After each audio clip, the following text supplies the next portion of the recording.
DIG గారు, inspector Bhargava దురహంకారానికి శవంలా మారిన అమాయకుడిని చూడండి.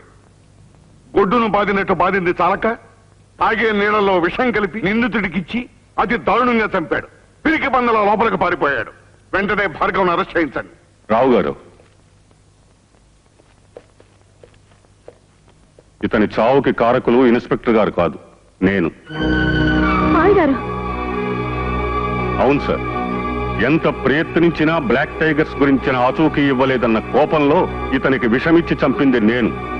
నిందితుడికి నేను నా చేతులతో మంచినీళ్ళు ఇవ్వడం చూసిన సాక్షులు స్టేషన్లో ఉన్నారు. నాన్నగారు? అవును సార్. ఇతని చావుకి విషప్రయోగమే కారణం అంటున్నారు. ఇతనికి ఆ విషం కలిపిన నీళ్ళిచ్చింది నేను.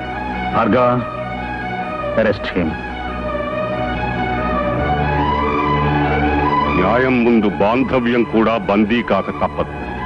నీ డ్యూటీ నువ్వు చెయ్యి.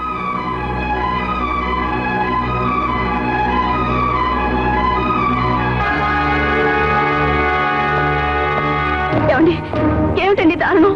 మావి గారిని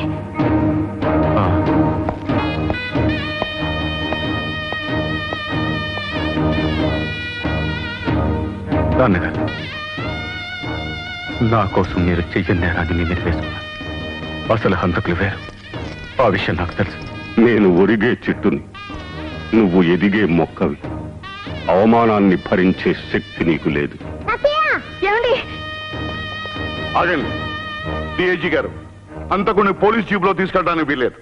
వీధిలో నడిపించి తీసుకెళ్ళాలి. సాటి మనుషుల ప్రాణాలతో ఆడుకునే రాక్షసులకి ఇది గుణపాఠం కావాలి. నరహంతకులకి ఇది హెచ్చరిక కావాలి. ఈ నగరానికి కాబోయే నాయకుడిగా, ప్రజల ప్రతినిధిగా మిమ్మల్ని అడుగుతున్నాను. ఆల్ రైట్ భార్గవ, అలాగే తీసుకెళ్ళు. పోలీసు జులుం, లాకపు మరణాలు, పోలీసు జులుం, లాకపు మరణాలు, పోలీసు జులుం, లాకపు మరణాలు, పోలీసు జులుం, లాకపు మరణాలు, పోలీసు జులుం.